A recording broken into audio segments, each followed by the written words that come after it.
righty, Sean. Another week of sports betting madness from the Madmen, except it's going to be kind of a quiet week. Yeah, I mean, in the sports world and betting world, you can always find something. And we can kind of game plan for the second half of baseball and stuff. Stuff will start really picking up. Now's the time, too, to dig up all the stats and stuff. You can find out, like, who's good on the road, home, certain things, see how these teams line up their pitchers for the second half, all kinds of stuff. Yeah, I was joking, last week about during COVID that you could see cornholing, right? You could bet on that. The Beavis and Butthead of betting. But I was looking through the guide last night on DirecTV and like ESPN 3 or whatever, ESPN Ocho, like they said in that ping pong movie. Do they have an Ocho probably now already anyway? But they had cornholing on. I was there on my couch crying, laughing because we make fun of that cornholing all the time. Yeah, and a lot of people like playing it. It's not one of those sports I could ever really get into. I was never big on horseshoes, that kind of thing, pool, any of that.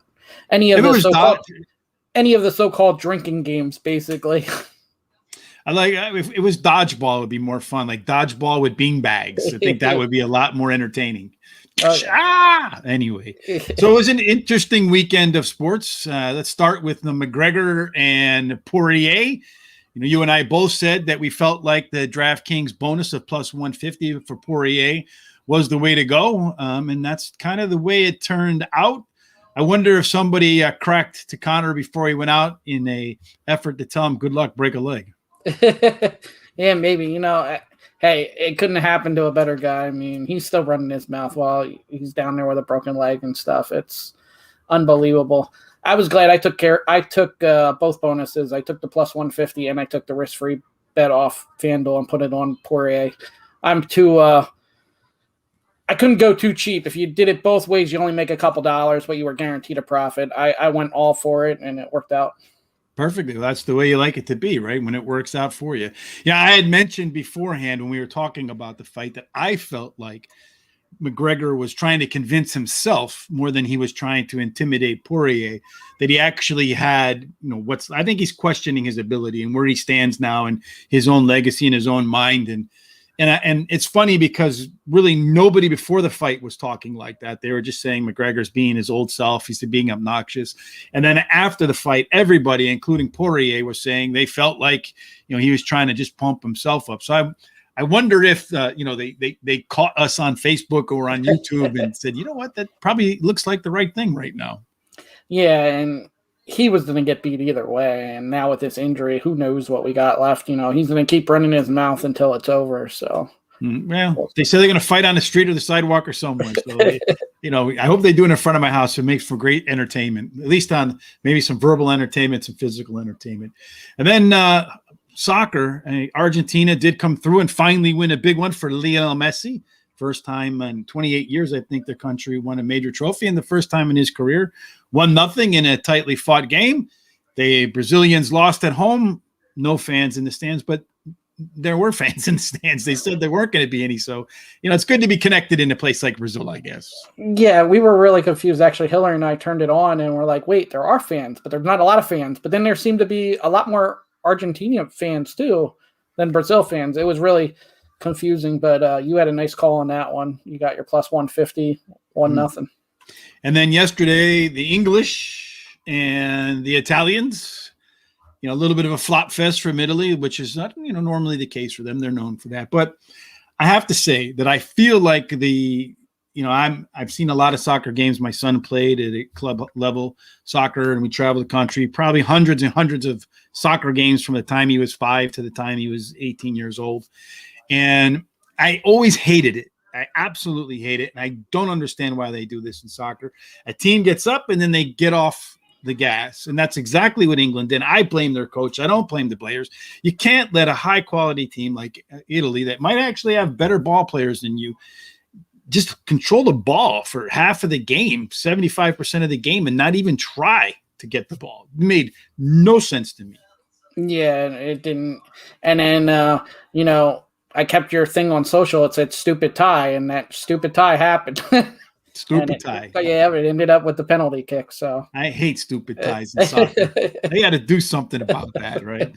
And and like I said, I blame. To me, coming from an individual sports background. I mean, I played football, so that's a team sport. But even in football, wrestling was my background primarily. But when you have a chance to step on a throat, you step on a throat, right?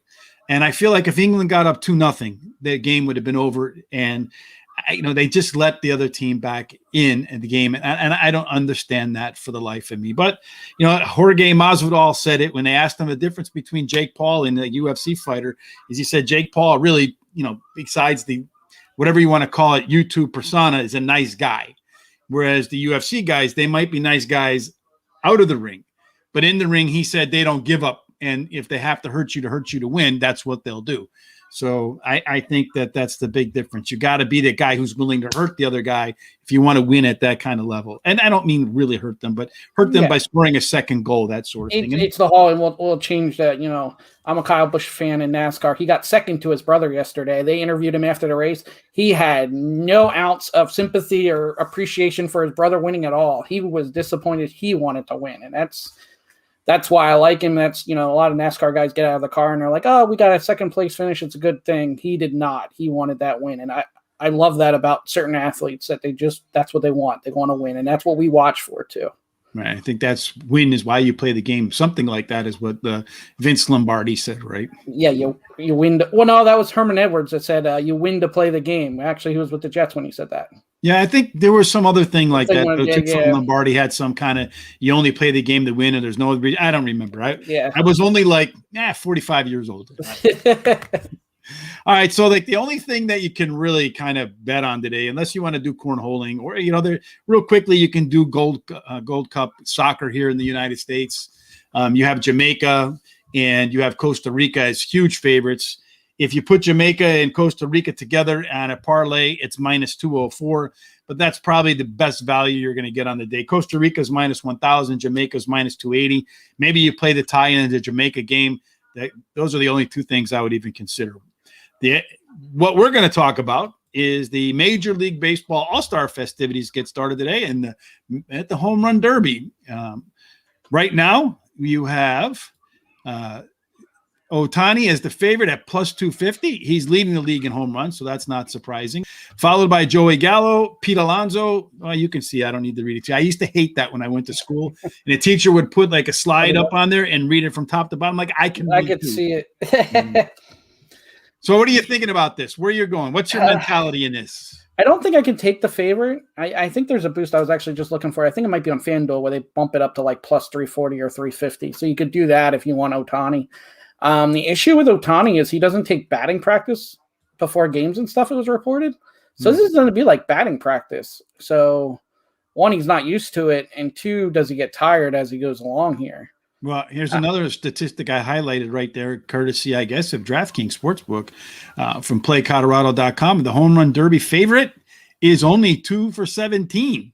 Yeah, and that would be the other thing. And there's not a lot of value there. And also, we know everybody, I've seen today, everybody's jumping on thinking it's easy money with Ohtani. That could be. Anytime you think it's easy money and people are jumping on, you got to get off of it. So that's the whole chickens and don't count your chickens before they hatch theory, right? Yeah, I see maybe value in Gallo, secondary, and also Salvador Perez would be a deep long shot, but nobody knows the name really, and he's one of the hardest hitting ones in this field. So you're getting value because no one knows the name. So what are you doing? I mean, that's the point. Well, I think I'm taking Gallo to win here. You're going to just go straight Gallo? That's it? Yeah, and then you got matchups too. I'm trying to find them now. I think I might take Perez in that first round matchup. Do you have who Perez plays in the first? I don't have it right here, but let me Google it real quick, and then we'll figure it out. So wait, I have it. All right, you look it up. In the meantime, I went ahead and put an Excel spreadsheet together because that's what I do. I'm a dorky numbers guy. So when you look at hitting home runs, right? In order to hit a home run, you have to hit fly balls. Would you agree with me on that, Sean? Oh, yeah, absolutely. Line drives don't leave the park. And, well, they can, but they barely beat the, they got to clear the wall, but it's got to be really hard hit. So when you look at these guys who are in the contest, who hit the most fly balls? Well, of their hits, Ohtani, 44%, 43.75% of his hits are fly balls. Gallo, 41.27% of his hits are fly balls. So that kind of fits with your Gallo pick, right? Mm-hmm. Next up on that list is Olsen. I think he's the hitter for the A's. And then the longest shot on the board, Mancini, gets the ball into the air 30% of the time. But Gallo and Ohtani are in a different level altogether. Another thing you have to think about is this is batting practice fastballs, right? These aren't real fastballs. So I would really call it more of a changeup than a fastball, right? Yeah. Depending on the person. I mean, some of them like your regular pitches, just put it in the right location, and some other ones like it a little bit slower. Yeah, but it's batting practice fastballs. It's not. So I think speed-wise, they probably compare more to a pitcher's, changeup or something along those lines. So in terms of off, the percentage of home runs hit on off-speed pitches, Story is number one, hit 63.64% of his home runs off of off-speed pitches, but he's also, I think, got the least amount. Him and Soto have only 11 home runs each, so they don't really hit a lot of home runs. Then Perez, then Ohtani, then Gallo. Those all 50% hit home runs on off-speed pitches or higher. So that's how that breaks off. And then finally, going back to fly balls, the ones who hit the most percentage of their fly balls that leave the park is, number one, is Soto from the Washington Nationals. 87% of his fly balls leave the park. Only problem is he doesn't hit that many fly balls. Only 10.39% of his hits are fly balls, but most of them leave the yard. So if he gets it in the air, the ball's going to go. He has a lot of opposite field power too, so that will help him there too. But he's one of the better hitters in this. He hits the ball hard. He just he's not always hitting for the home run. So you may have to change your style a little. He's got to elevate. So I agree with you 100%. And you have Ohtani and Gallo. Those three hit 85% of their fly balls and above, or 84% of their fly balls and above leave the yard.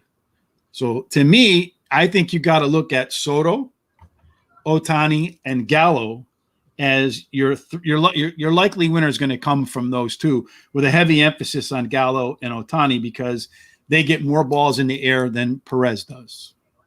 And Soto does. I'm sorry. Soto does. So I'm looking at the first round matchups here, and this is where I found the plus line. You got Ohtani versus Soto in the first round. Mm-hmm. And then you got Salvador Perez versus Pete Alonso. And for Salvador Perez, you get plus 188 on FanDuel.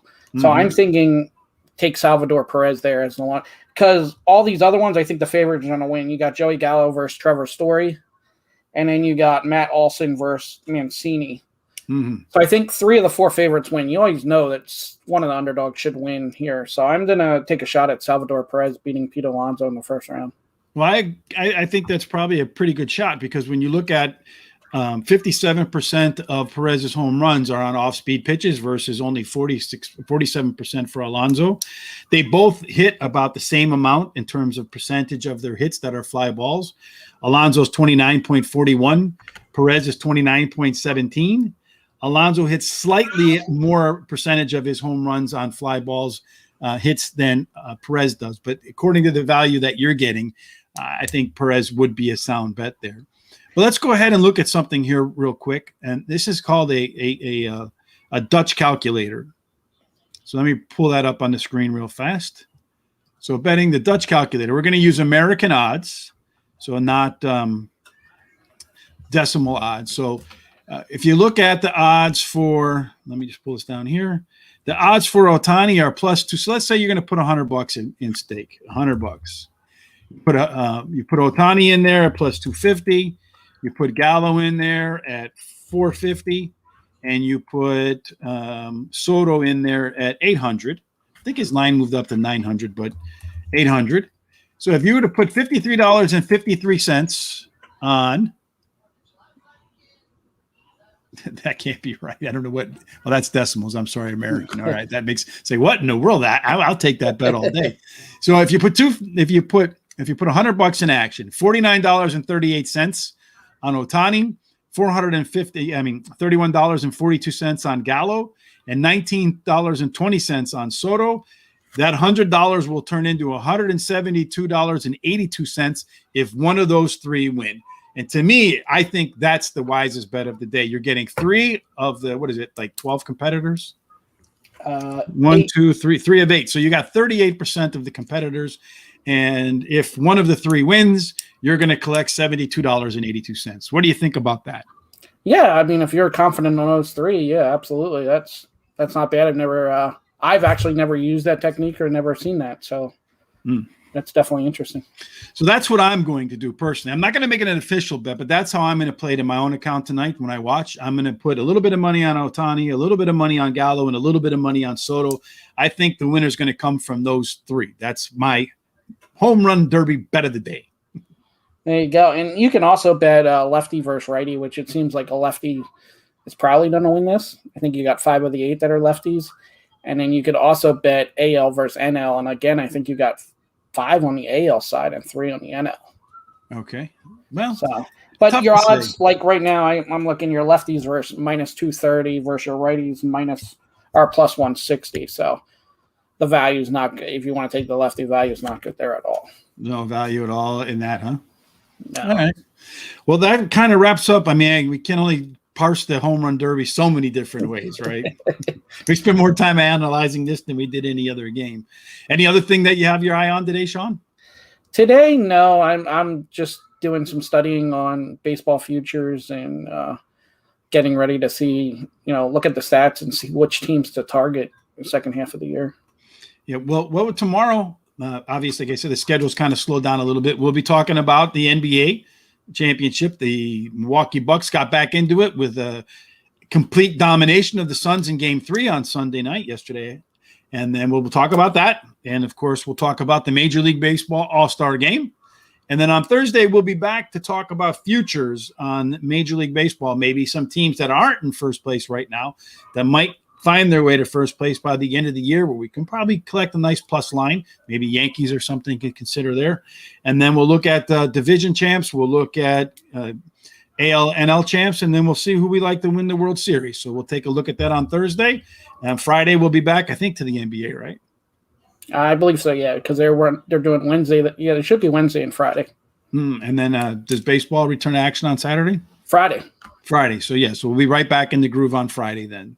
And I think there might even be Boston Yankees on Thursday as a rain makeup. It must be. I've seen one game listed there. Okay. Well, we'll be back to it, whatever the schedule may be. The next couple of days will be a little bit lighter than usual, but we will have something to talk about, hopefully to bring some value.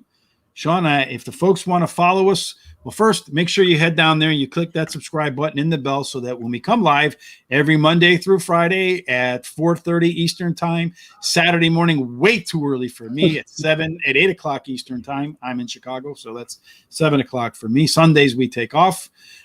We're like Chick-fil-A. Anything else you want to add today? No, that's it. And they can find us on Facebook and Twitter, Moneyline Madmen. Absolutely. Make sure you do that. Subscribe. Tell your friends about us.